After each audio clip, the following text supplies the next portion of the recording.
yesterday we found out that sadly it finally happened. Stan Lee passes away at the age of 95 years old. I wanted to take a few minutes to talk about Stan Lee and everything he's done in his life. And to do so, I got a special guest on the line today from both Looper.com and Grunge.com, writer for both websites. Ladies and gentlemen, Mr. Mike Floorwalker. Hello, sir. Hello. How is it going today? You know what? It's kind of sad. I even broke out the all-black Avengers shirt for today. Yep. I got my shirt with a great big red Marvel logo for everybody to see. It was certainly a bummer. It's not like we didn't know it was coming, but man, it's what can you say about somebody like Stan Lee? I mean, he had a hand in creating or created himself so many of the characters we love, and his influence obviously is just so far and wide. Yeah, Mike, I want to start here because as a writer, you usually have to have a different angle on, how you write articles and what's going to, be that interesting take on it. When a guy like Stan Lee dies, what's the angle you're looking at? Like, what's the article you want to write? Strangely enough, I actually or have you been planning on this? Looper. No.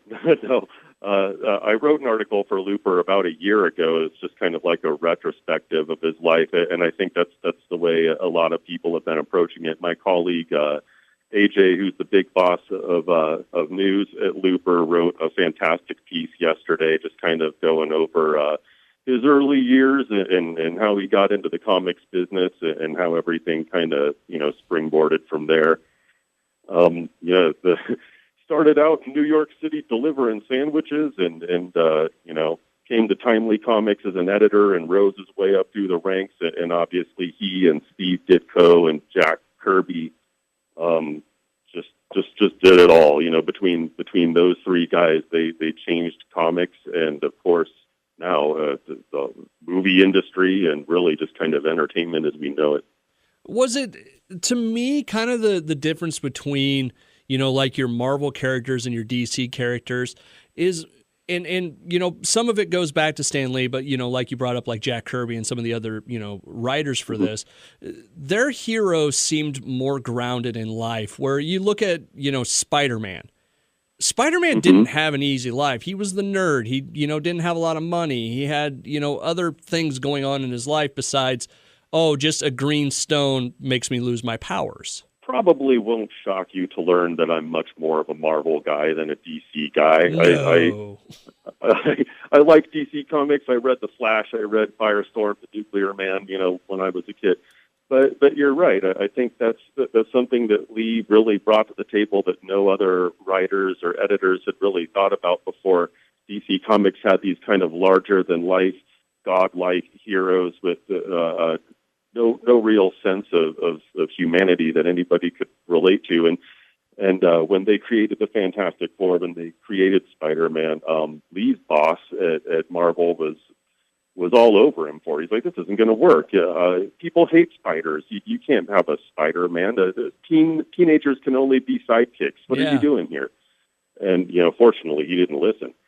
But I think that was probably his single greatest contribution, was recognizing that readers, and especially younger readers, really needed something to relate to and connect to on a personal level, and kind of took that to an extreme, with the X-Men, who he created with the express purpose of, being able to, of mutants kind of being able to stand in for various other disenfranchised groups and to explore social issues in a way that had never been done before. Is there any of Stan Lee's work that really stands out, that really resonates with you? Man, my very first memory, literally the first thing I ever remember, is being 2 years old in my babysitter's house pretending I was Spider-Man. And, I think Spidey, there's a reason he became Marvel's flagship character for all of his flaws and all of his foibles and his insecurities.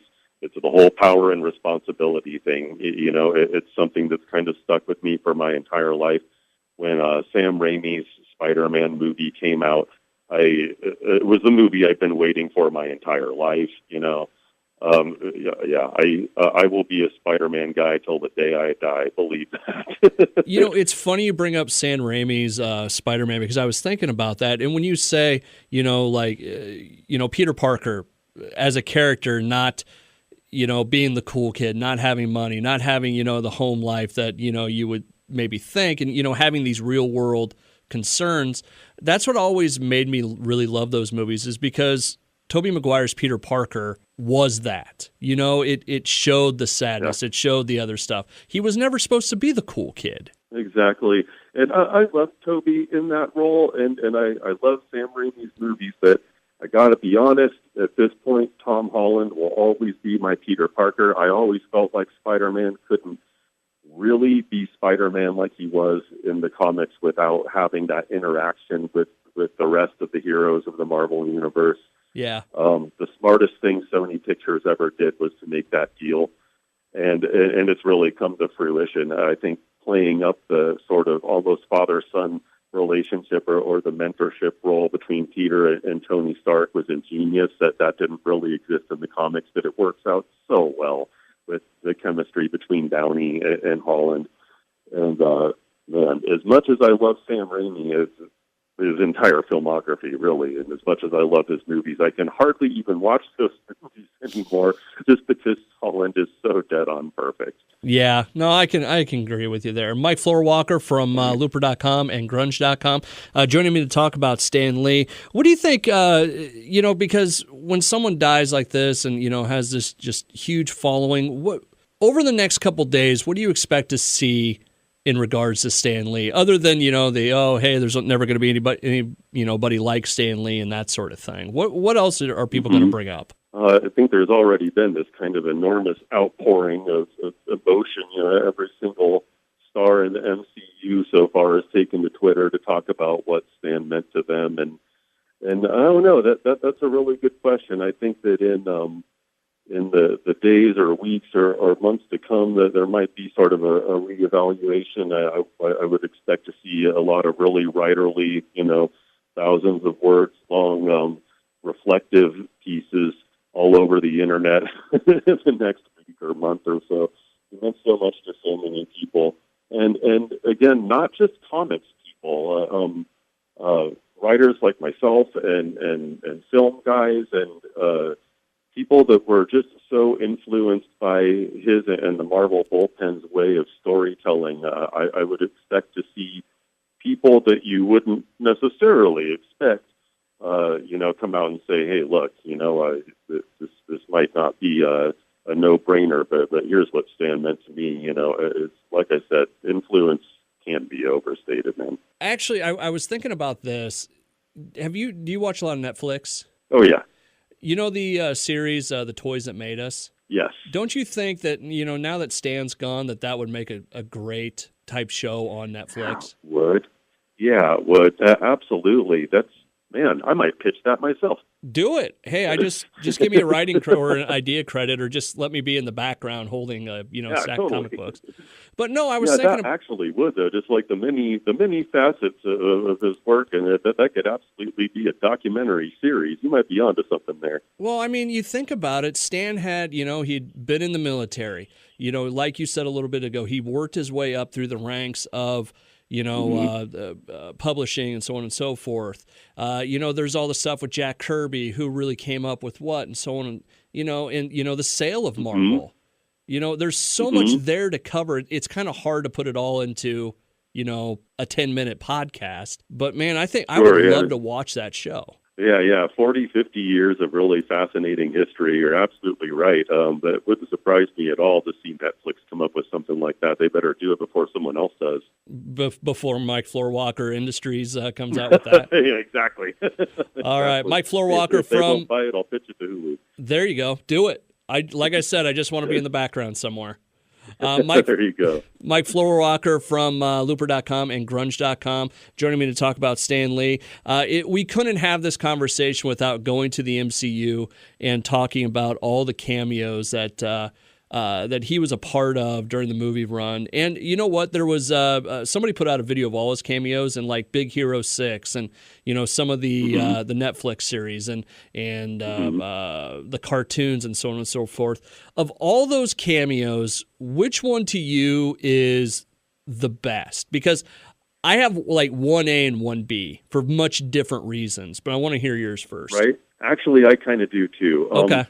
The Spider-Man animated series from the 90s had this, I believe it was a 3-episode long storyline with all these Spider-Men from different universes uniting to stop Carnage.